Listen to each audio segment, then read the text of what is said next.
दोस्तों, मैं उदय स्वागत करता हूं आपका आपके अपने यूट्यूब चैनल उदय नॉलेज एकेडमी में।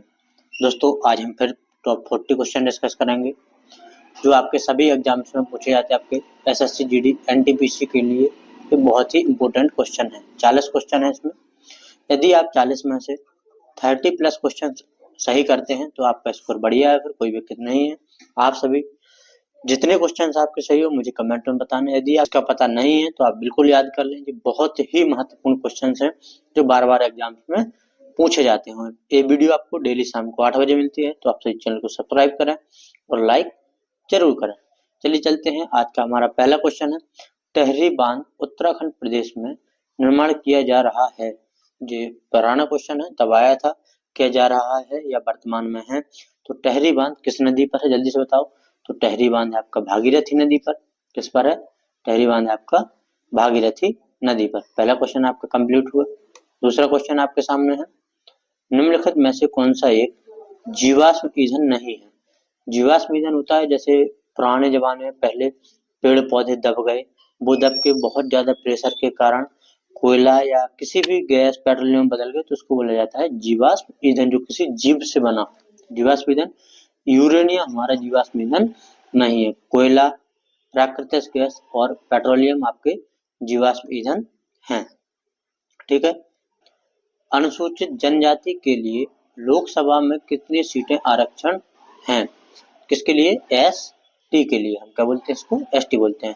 एसटी के लिए हमारी 47 सीटें हैं और एससी के लिए, अनुसूचित जाति के लिए 84 सीटें। लोकसभा कितनी सीटें हैं? 84 सीटें आरक्षित हैं एससी के लिए, और एसटी के लिए है आपकी 47। ठीक है।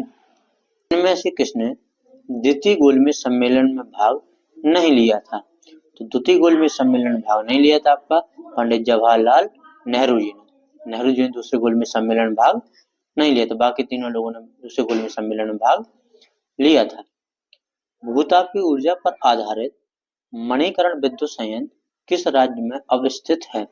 तो मणिकरण विद्युत संयंत्र है आपका हिमाचल प्रदेश में। कहां पर? हिमाचल प्रदेश में। अगला है, भारत पाकिस्तान के मध्य सीमा रेखा एक उदाहरण है। तो जो भारत पाकिस्तान के बीच हमारी रेड क्लिफ रेखा है वो है आपकी अध्यारोप्य सीमा रेखा। कौन सी? अध्यारोप्य सीमा रेखा है भारत पाकिस्तान के बीच में। ओलंपिक ध्वज में कितने चक्र हैं? आपने देखे होंगे ऐसे ऐसे बने हुए हैं ओलंपिक ध्वज में, ऐसे ऐसे करके आपके। तो कितने ध्वज हैं ओलंपिक ध्वज में? तो हैं आपके कितने, जल्दी से बताओ। ओलंपिक में है आपके 5। जो मैंने 4 बनाए हैं, एक और ऐसे छल्ले करके है ना आपके, तो यही आपके चक्र हैं या छल्ले पूछे जाए तो कितने हैं? 5 हैं। अगले पर चलते हैं। ऑपरेशन फ्लड का संबंध है। तो ऑपरेशन फ्लड है आपका दुग्ध उत्पादन से संबंधित। किससे? दुग्ध उत्पादन से संबंधित। दुग्ध मौलिक अधिकार भारतीय संविधान में उल्लिखित हैं। तो मौलिक अधिकार कितने दिए गए हैं भारतीय संविधान में? हमें 6 मौलिक अधिकार दिए गए हैं। वर्तमान में हमारे पास कितने मौलिक अधिकार हैं? 6 हैं। पहले कितने थे? 7 थे, तो अब संपत्ति के अधिकार को हटा दिया गया है। तो वर्तमान में हमारे पास 6 मौलिक अधिकार हैं। ठीक है। अगला क्वेश्चन है, ऑस्ट्रेलिया में हरिकेन चक्रवात का एक अन्य नाम क्या है? तो हरिकेन चक्रवात कहाँ पर आता है? पहले तो आपको यही याद रखना है। तो ये आता है आपका ऑस्ट्रेलिया में, और इसका दूसरा नाम है आपका बिली बिली चक्रवात। क्या है? बिली बिली। हरिकेन का दूसरा नाम बिली बिली। निद्रा रोग पैदा करता है। तो निद्रा रोग पैदा करता है आपका ट्रेपोनोसोमा। जो ट्रेपोनोसोमा होता है ये आपका निद्रा रोग को उत्पन्न करता है। निद्रा रोग के लिए उत्तरदायी है आपका ट्रेपोनोसोमा। देखो, निद्रा मतलब सोना, देखो यहाँ पे भी है, सोमा मतलब सोना। ट्रेपोनोसोमा निद्रा रोग के लिए उत्तरदायी है। रेडियो धर्मता की खोज किसने की? इसमें बहुत कंफ्यूजन होते हैं लोग, और ये मैं बता रहा हूँ कि 70% लोग इसको गलत करेंगे, गारंटी है इस बात की, क्योंकि रेडियो एक्टिवता और रेडियो धर्मता दोनों अलग अलग हो, दोनों में आपसे गलती होती है। तो रेडियो धर्मता की खोज की थी आपकी बैकरल ने। किसने? हेनरी बैकरल में। और रेडियो एक्टिवता पूछा जाए तो फिर आपका मैडम क्यूरी हो जाता है। तो इसलिए बहुत गलत होते हैं, आपको इनको याद रखना है। सभी ऐसे क्वेश्चन है जो आपके सभी पिछली परीक्षा में पूछे गए हैं, तो सभी बहुत इंपॉर्टेंट है। कोणार्क मंदिर का निर्माण किसके शासन काल में हुआ था? तो कोणार्क का जो सूर्य मंदिर है उसका निर्माण नरसिंह देव प्रथम के शासन काल में हुआ था। किसके शासन काल में? नरसिंह देव प्रथम के शासन काल में। भारत और पाकिस्तान के बीच शिमला समझौता कब हुआ था? शिमला समझौता की डेट पूछी गई है, तो ये हुआ था आपका, जल्दी से बताओ, 2 जुलाई 1972 को। शिमला समझौता 2 जुलाई 1972 को हुआ था। किस किस के बीच हुआ था? तो तत्कालीन प्रधानमंत्री इंदिरा गांधी जी और जुल्फकार अली भुट्टो के बीच। किसके? जुल्फकार अली भुट्टो और हमारे तत्कालीन प्रधानमंत्री इंदिरा गांधी जी के बीच हुआ था आपका शिमला समझौता। अगले क्वेश्चन पे चलते हैं। निम्नलिखित अंग्रेजों में से कौन जिसने सर्वप्रथम भगवत गीता का अंग्रेजी में अनुवाद किया था? सर्वप्रथम भगवत गीता का अंग्रेजी में अनुवाद किया था विल्किंसन ने। किसने? चार्ल्स विल्किंसन ने। ये भी आपको बहुत इंपॉर्टेंट है और याद रखना है आपको। अगले है, किस मुगल सेनापति के साथ शिवाजी ने 1665 ईस्वी में पुरंदर की संधि पर हस्ताक्षर किए थे? कौन सी संधि? पुरंदर की संधि। बहुत इंपॉर्टेंट है, बहुत पूछी जाती है संधि। किसकी पुरंदर की संधि किसके साथ हुई थी? तो हुई थी आपकी जयसिंह के साथ में। किसके? राजा जयसिंह के साथ में। तो भी आपको याद रखना है। अगला है आपके सामने, निम्नलिखित में से किसे पेरिस की रॉयल एशियाटिक सोसाइटी की सदस्यता प्रदान की गई थी? किसको की गई थी, जल्दी से बताओ। तो ये थे आपका माइकल मधुसूदन दत्त। कौन थे? माइकल मधुसूदन दत्त। अगला है आपका, औरंगजेब के किस पुत्र ने विद्रोह करके राजपूतों के विरुद्ध अपने पिता की स्थिति दुर्बल कर दी थी? तो औरंगजेब के पुत्र अकबर द्वितीय ने राजपूतों के विरुद्ध अपने पिता औरंगजेब की स्थिति दुर्बल कर दी थी। मैंने आपको इसमें 5 प्रश्न आपके हिंदी के भी डाले हैं, जो आपके लिए बहुत इंपॉर्टेंट है, क्योंकि हमारे यूपी में जितनी भी परीक्षाएं होती हैं सभी में हिंदी इंपॉर्टेंट है और सभी में हिंदी पूछी जाती है, इसलिए मैंने 5 प्रश्न आपके हिंदी के भी डाल दिए इसमें बीच में। रेखांकित सर्वनाम का प्रकार चिन्हित कीजिए। यहाँ से आपका क्वेश्चन प्रारंभ होता है। कोई तो होगा जो तुम्हारी सहायता कर सके, तो इसमें कौन सा सर्वनाम है, जल्दी से बताओ। तो इसमें है आपका अनिश्चयवाचक सर्वनाम। कोई तो, भाई कोई कंफर्म थोड़ी है ना कि कौन है, कोई तो। जब कोई तो की बात आ जाए तो अनिश्चयवाचक सर्वनाम है। खिड़की किस प्रकार का शब्द है, जल्दी से बताओ। तो खिड़की है आपका देशज। अपने इंडिया में ही बोला जाता भैया खिड़की, बाकी अदर जगह तो विंडो विंडो चलता है, यहाँ तो केवल खिड़की है, तो हमारा देशज शब्द है हिंदी खिड़की। कपाट का तद्भव शब्द है कपाट, क्या बोलते हैं? किवाड़। कपाट का तद्भव शब्द किवाड़। कपाट क्या है? तत्सम। तत्सम का मतलब क्या? जो संस्कृत के समान, मतलब जो संस्कृत से एग्जैक्टली लिए हैं वो होते हमारे तत्सम, और जो हमने उनको बिगाड़ बिगाड़ के अपनी भाषा में ला दिया वो होता है तद्भव। तो तद्भव का है किवाड़ है और तत्सम क्या है? कपाट है। अगला है आपका, निम्न में से कौन सा चक्र पाणी में प्रयुक्त समास है? चक्र है पाणी में अर्थात भगवान विष्णु, तो कौन हुआ? बहुब्रीहि। जब किसी तीसरे की तरफ इशारा किया जाए तो कौन होता है अपना? बहुब्रीहि समास। अगला है आपका, ये आपको तभी कर सकते हैं आप जब उत्प्रेक्ष अलंकार की आपको परिभाषा आती होगी, तो ये क्वेश्चन को आप कर लेंगे, वरना नहीं कर पाएंगे। उत्प्रेक्ष अलंकार कब हो सकता है? जब उपमेय में उपमान की कल्पना हो। जब हम किसी चीज की कल्पना करते हैं तो वहां पर उत्प्रेक्षा अलंकार होता है। जनु जानो मनो मानो ये सब आते हैं उत्प्रेक्षा अलंकार की पहचान में आते हैं। अगला है आपके सामने देखो, ब्लैक होल के सिद्धांत को प्रतिपादित किया था, जो हमारे भारतीय वैज्ञानिक थे एस चंद्रशेखर जी। कौन से?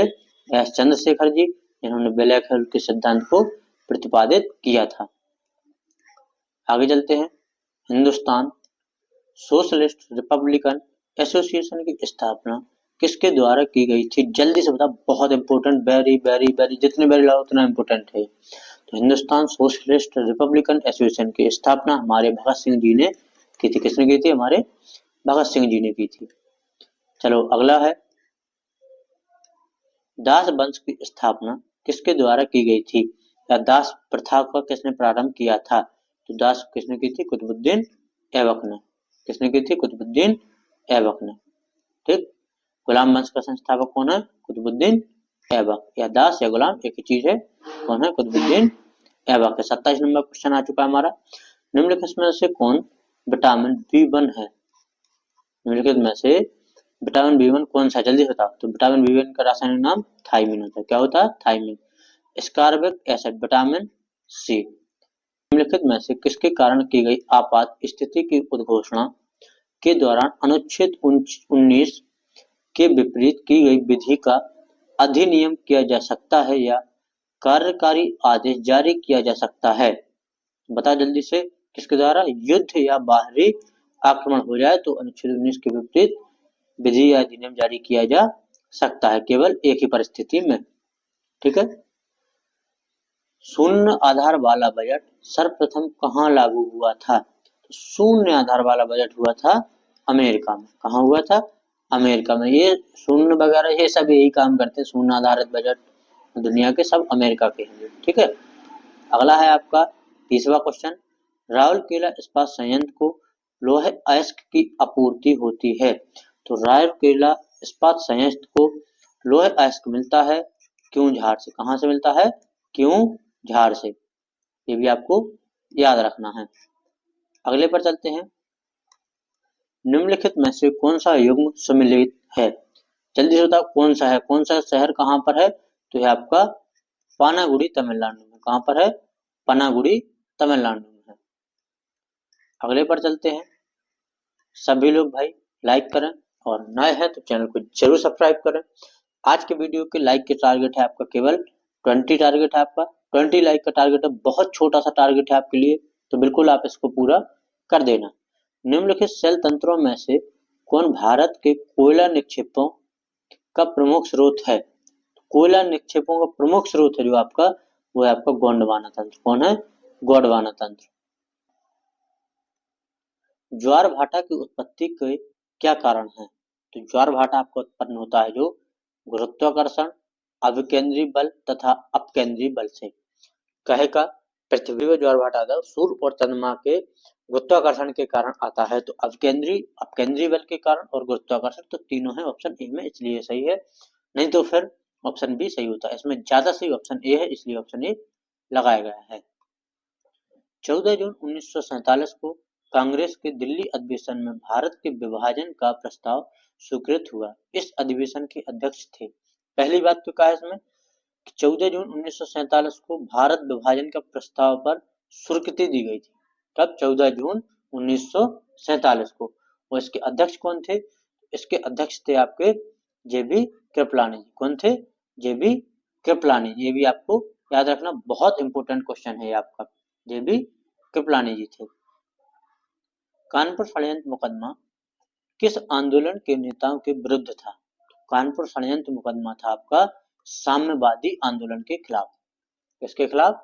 साम्यवादी आंदोलन के खिलाफ।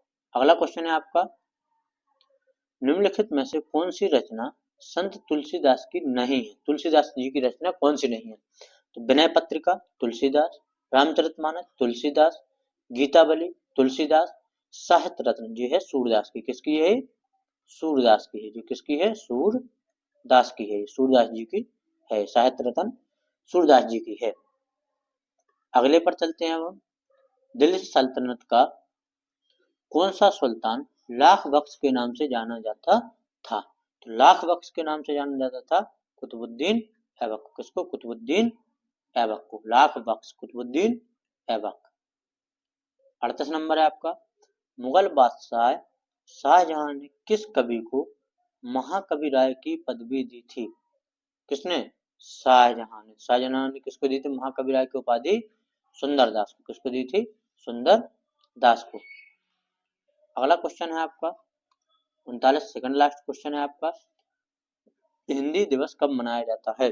जब हिंदी दिवस केवल आए तो ये मतलब है इसका कि राष्ट्रीय हिंदी दिवस, जब विश्व लगा हो तब विश्व हिंदी दिवस। ठीक है। तो राष्ट्रीय हिंदी दिवस मनाया जाता है, सभी जानते 14 सितंबर को मनाया जाता है।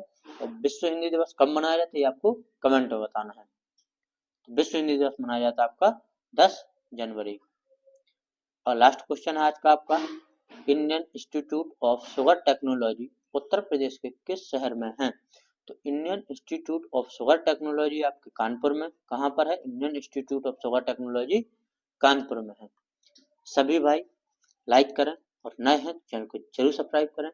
आपके कितने प्रश्न सही है आप कमेंट में बताएं मुझे, और यदि आप इसमें से 30 प्लस क्वेश्चन कर पाए हैं तो आपकी भाई जीएस अच्छी है, फिर कोई दिक्कत नहीं, आप कंटिन्यू मेहनत करते रहें और अपने पथ पर बढ़ते रहें। चलिए चलते हैं। जय हिंद।